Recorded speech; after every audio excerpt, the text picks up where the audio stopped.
And welcome back to the Livingston Parish News Weekly Show. My name is McHugh David, publisher and editor of the news. Appreciate you guys joining us today. We have a very special guest, Mr. Jamie Fontenot with Expert Pest Services. We do appreciate him joining us this morning. You're going to get to hear about a lot of interesting things in the pest control business. Good morning, Jamie. How are you today? Doing great. Loving the weather. Great. Well, yeah, right. A little warm in the morning still, but it's starting to cool off at night, which is a great sign. Look, tell us, before we really get into it, a lot of people want to hear about the people, behind the business, because isn't that the whole rule of sales? They're buying you, not somebody else. So tell us a little bit about yourself, your family, that kind of thing.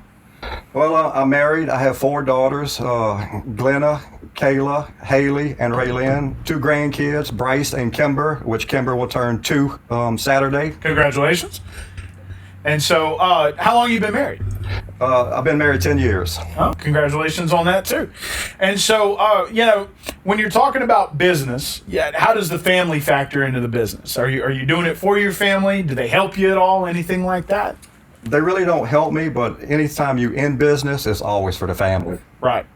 So let's talk about Expert Pest Services. Is that your business or your franchise? What's going on there? I'm an independent owner. It's my business. Okay. Where'd you come up with the name? Well, I'm an expert, and it's a pest service. We handle all different types of insects, so Expert Pest Services. How long have you been doing it? Over 20 years. Wow. Okay. So I would give you that expert title. You've been out in the field. Let's talk about some of those early years. What was it like? Did you have any formal training? Did you go to school for anything like this? I mean, how did you get involved? When I first got involved with the business, I was actually working for a local hospital. Okay. And I did not like it. It wasn't for me. So a big national company hired me on in sales. And within a year, I was managing the company. And I said, well, if I'm going to do this, I need to learn everything I can about every insect, biology, habitat, what it takes to kill them, what it takes to repel them, how to keep them out. And we went from there.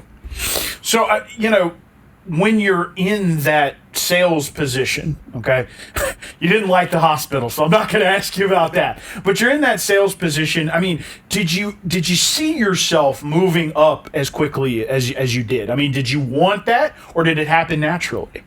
I did not want it. It happened naturally. They approached me. I really didn't think I would be good at sales. I never sold before, but it was kind of natural for me.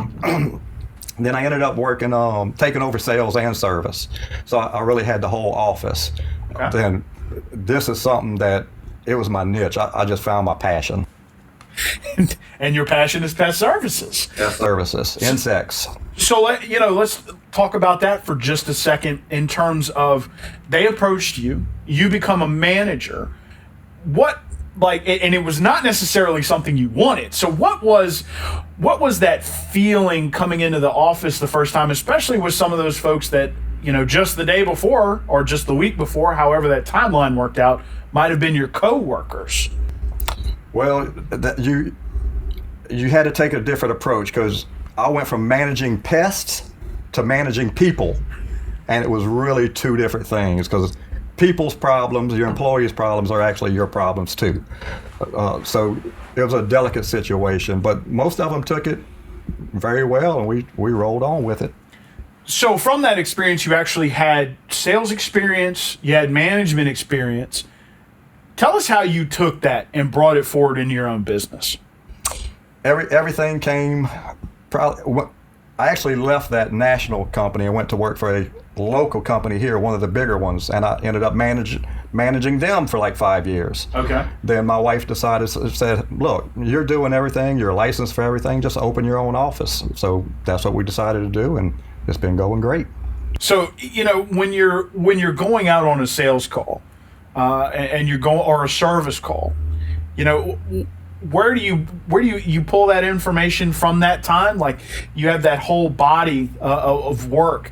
How often has it become just sort of natural to go out and do it, or do you ever have to kind of sit down like some people do and think about your past history, bringing it forward? Now it's natural. years and years ago, I actually had to think about it and do a little research on things I found. And each house or each business is individual. When you inspect the property, you're looking for entry points, you're looking for tubes, you're looking for, let's say it's ants, you're following the ants to where they go, and because it's like a water leak. You're not going to plug this hole, but the leak's actually started over here. You got to follow it back. Right. So, okay, I mean, let's get into it. You just talked about a couple of things. Tube was an interesting statement. I'd like to know what you find in tubes.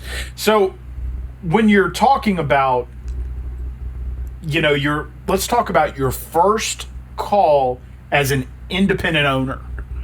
Were you nervous, or was it business as usual? Honestly, I was nervous. It was like a new world, because you're actually relying on yourself. You're not relying on a corporate company to give you a paycheck, or the independent company I was working for to give you a paycheck. You actually had to go out and do it yourself. So right. You're actually selling your service and selling yourself to that customer. So, and I'm guessing you nailed the sale, because here you are today. Absolutely, yes. Yeah. So, do you remember what that first call was? Like, why were you there? It was actually possums in the attic, believe it or not. Possums in the attic. Well, tell us the story. So they called you, you showed up. Where's it go from there? They call me, I show up, I introduce myself to the customer, and when they call you, they give you a big, long story about where it's at, what it's doing, what they're hearing at night, during the daytime. So I do a walk around the house. I see a couple of spots where they're getting in, big holes in the soffits, and I climb up in the attic, and he's actually facing me right there. So that one was a pretty easy one. Okay. Well, okay, so let's talk about expert pest services. For a lot of people, they're probably thinking termites. It looks like there's a bee on your shirt there that represents the X. It's very clever. But obviously, pests encompasses much more than just insects. So kind of walk us through, you don't have to go through a full list, because this is South Louisiana. We got a lot of pests around here. But what are some of the main calls you get? The main calls you're going to get is going to be for general pests, which is your ants, spiders, roaches, silverfish, earwigs, sometimes lawn shrimp, but that don't happen but maybe once a year, or termites, or fungus. We also do fungus and mold. Powder post beetles, which if you have a raised pier house, you can have fungus and powder post beetles. Every house in South Louisiana does. But your two main calls are general pests, which is your ants, spiders, and roaches, silverfish, earwigs, or termites. And we got two types of termites. We actually have four that we worry about here, but two of them are really prevalent. Your eastern subterranean, which is your reticular termes, and your formosan, which is your coptotermes. Them are the two termites we actually have to worry about. Can you describe the difference between the two? Yes. The only way you could tell the difference between a formosan and an eastern subterranean is by the swarmer or the soldier. Okay. Termites have equal length wings. Okay. The swarmers. Mm-hmm. The soldiers have mandibles, like little pinchers on the front. And the formosan soldier, if you actually put him in your hand and irritate him, he'll regurgitate in your hand. It's a defense mechanism. Okay. So you kind of have to get a little hands-on to figure out which one's which. Correct. Unless you can find the queen, which doesn't happen too often, because the queen could be 2 feet to 20 feet below the house. Good Lord. Here's a question. If they're 20 feet below the house, how do you know? How do you find out about that? Do you? You don't find out where the queen is. Every acre has 20 colonies of termites. 10 of eastern sub, 10 of formosan. 1 million to 2 million per colony of eastern subterranean, which is your reticular termes. That's our native subterranean termite. 10 colonies of formosan, up to 10 million per colony. Them are an invasive species. They were brought here. So every acre has 20 colonies. Wherever the queen is, 100 yards around her, they forage. So if you have termites and your neighbor is close to you, they have termites. Gotcha. So that's why you should definitely have termite protection. Yes. In South Louisiana. Homeowners insurance does not pay for any wood destroying insect damage. That's what your pest control companies pay for. That's what you're insured for through us. Gotcha. And you do that kind of work. Correct. Yes. Okay. So, let's discuss, what do you do exactly? Because I know that a lot of different pest companies have a lot of different termite prevention mechanisms. What do y'all do? We do the full trench, treat, and drill liquid treatment. We can also do the bait stations, but I try to steer people away from the baiting system. Okay. Because they go every 10 feet. Right. But some instances you have to do a baiting system the way the house is designed. But they go every 10 feet in soil. Concrete, they could jump 20 feet. So you always have gaps to where they could get in. Okay. Where termites could pass through, because they got to find the bait stations to actually eat it, die. And what happens is they eat it, they take it down to the queen, regurgitate what they ate, and that's what the other termites eat, and it wipes the colony out. Same thing with the full liquid treatment. They're going to pass through it, and other termites are going to get it. Only the worker eats your wood. The king, queen, soldier, and swarmer cannot eat your wood in that form, that stage. The worker eats the wood, anything cellulose, takes it back down to the colony, regurgitates it, and the other ones eat it and wipes them out. The queen, she's down on the ground all the time. Every 15 seconds, she's laying an egg 24/7. King just keeps her fertile. So they are busy. Very. And they are very much around. Every acre in South Louisiana, Mississippi, Florida, full of termites. The object is put a moat around your house so they don't get to eat your house. Wow. So if you didn't know that about termites, there's a little life lesson. So, tell us a little bit about some of the other calls you might get in a day that are non-termite related. I know you mentioned something about lawn shrimp. What's that about?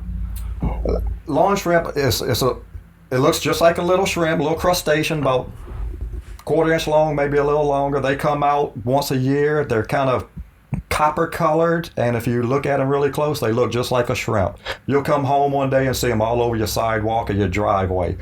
That typically only happens once a year, though, so that's really not a big concern. I got you. So, let's take termites as the biggest concern. What's the second biggest? We've dealt with wood hornets before. I mean, are those kinds of stinging insects that big of a deal? Or what would be second? What's your second most call? Rodent. Second most call is rodent. In attics, underneath houses, they're in the attics, they chewing on air conditioning lines, electrical wiring, urinating, defecating.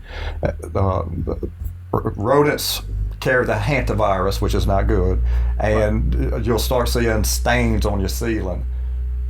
Most of the time, that's rodent urine. Jeez. So just in case you thought it was a water line and you wanted to call Restoration 1, you may need to call Jamie first, just to be sure. So you have all these calls. I mean, when you're approaching someone, I mean, do you come to the call and you talk to the owner and then go identify the problem and then talk to him again, or is it just like get rid of it, just do whatever you have to do? How does that process work? I always talk to the owner, because I may get there. Let's say I pull up and the owner's not home. Well, I might walk around and do just a quick walkthrough, and I'll see different things. Well, when they get there and I start talking to them, they have no clue what I just seen. Mm-hmm. That's not their problem. Their main concern is X over here. Right. Well, my first priority is solve their problem X, because that's why they called. Then I will tell them about the other problems to rectify that situation. Gotcha. So, I mean, give us an example of a house where you showed up to say, take care of some termites, and all of a sudden you saw, and that's problem X, but then all of a sudden there was problems Y and Z over here. What was it called like that? What was somebody that had termites and ended up having more? I did one this probably 2 or 3 months ago. Called for termites. It was during swarm season. Called for termites. Went out there. They had termites. It was a raised pier house with a chain wall. A chain wall is brick all the way with little vents. Right. They had termites. I'm under the house looking. They also had mold and fungus, powder post beetles, and they had a possum under there following me while I was crawling around under there. A little small possum, little cute thing. So the first thing I did, I told them how bad the termite situation was, what we needed to do about it. Second thing, the mold and fungus and the powder post beetles was the second thing that needed to be addressed, because they eat your wood just like termites. Mm-hmm. Third thing would be the possum. Okay. So we handled all their situations. Well, and that's what you do. And so when we kind of get to this point in the show, especially with those of you who are in BNI with me, I like for you to kind of give me your, we do our 45-second every week. Give me a little part of that that's sort of your tagline. What do you handle? Jamie Fontenot, Expert Pest Services. We handle pest, termite, nuisance animal. Get the best, forget the rest. Thank you for that. So I told you before I was going to ask you two interesting questions here at the end. And so there are, you get calls. You got to go out and service them. So I'm going to ask first, what was the worst call you ever had to handle? Like just absolute worst. Just turned into a nightmare real quick. It would probably be dead animals under a dentist office. Yikes. And a low-crawl dentist office, meaning it's not high off the ground. That was already decaying. Oh, yikes. Well, and it was pretty bad. So, well, yeah, that sounds pretty rough. How long did that take? It probably took me an hour and a half to get it out and get everything cleaned up. That's one that kind of, when you talked about the worst for me, that one turned my stomach. Sure. But there are worst termite jobs that would turn a homeowner's stomach. Sure. Well, tell us about one of those. One of those, a customer called me. I went in. They actually found one little pinhole behind their backsplash in their kitchen. It was an L-shaped just one little pinhole. Well, I went in and started inspecting, and I found a couple of more. Well, when termites eat from the inside of your house out, not outside in. When you see a mud tube, which is a little tube on the side of your house, you're already infested because that's the last thing they're going to do. Well, I took my fingernail, and I was able to connect them dots. My finger just went right through the wall. Ended up peeling some of the sheetrock paper back and pulling some tile off. The whole kitchen, 2 kitchen walls were eaten from the floor up. The only thing that was holding that wall up was the brick on the outside of their house. Everything was gone. So they had to demo their whole kitchen.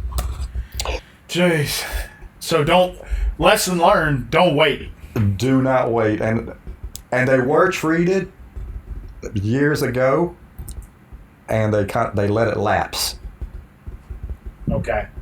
It was not treated by me. It was treated by another company. Right. And they decided not to renew. Not to renew or be retreated. I didn't want to go into that, but many times, about every 5 to 10 years, you got to be retreated. Depending on what company you go with. Some companies just do visual inspections, and so it was really a mess. Boy, it sounds like it. I'd be pretty heartbroken if I had to demo my kitchen. What could have cost them $800 ended up costing them like $25,000. Right, and it is. It's like you said, you're an insurance policy.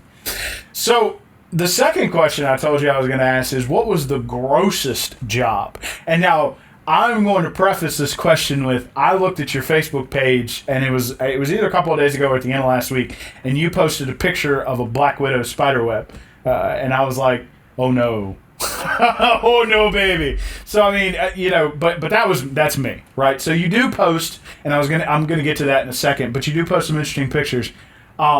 Very interested in, from your perspective, what was the grossest job you've ever had to handle? A German Roach job at a residence. A lot of people don't know, but you can actually smell German roaches.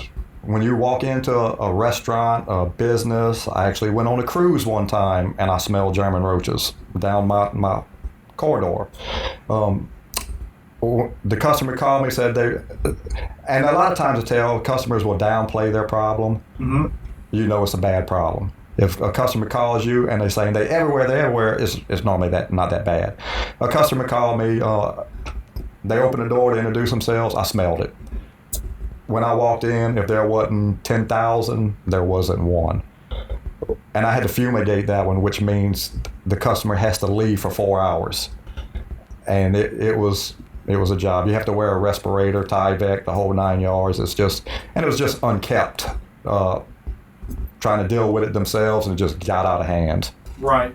So, I mean, what happened after you fumigate? I mean, you have to clean that up, I guess. I mean, or do they just die in the walls?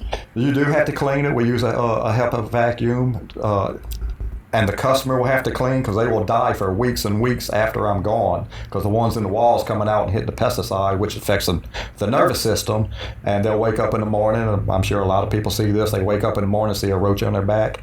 They hit the pesticide overnight or a couple of days before. So the customer is going to be cleaning for weeks after I'm gone too. But yeah, it has to be cleaned. Cabinets have to be emptied, wiped down. That's on an extreme German roach job. What is a German roach? A German roach is still a cockroach, but it's only about 1/4 to 3/8 inch long. That's the ones you see in the kitchen where you turn on your light at night and they scatter. That's a German roach. Gotcha. Wow, and they were just infested. It's still in the cockroach family, but yes, they were infested. Wow.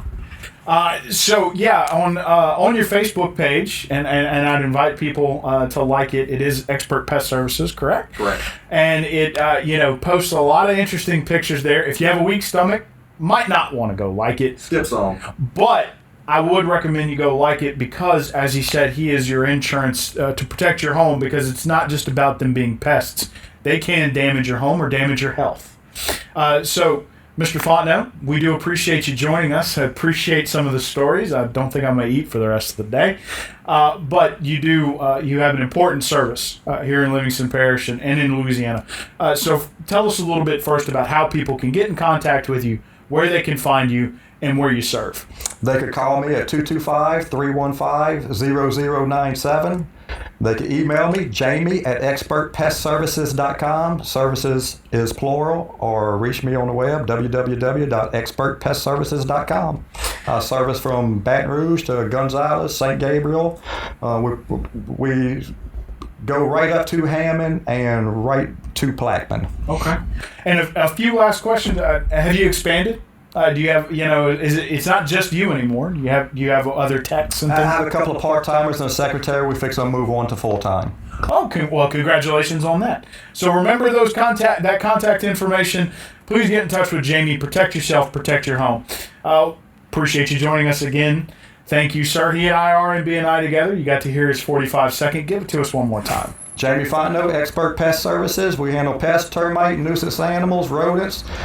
Give us a call, 225-315-0097. One last time, my name is McHugh David, publisher and editor of the news. Appreciate you guys joining us for the Livingston Parish News Weekly Show. We are on Facebook, Twitter, LinkedIn, Instagram, and YouTube. We are once a week in print on Thursdays at $7 a month, and we are online, www.livingstonparishnews.com. You'll be able to find this show on our podcast page. We have audio and video versions available for you. It is free. We do appreciate you guys listening. Please remember to give Jamie a call. We'll see you next time.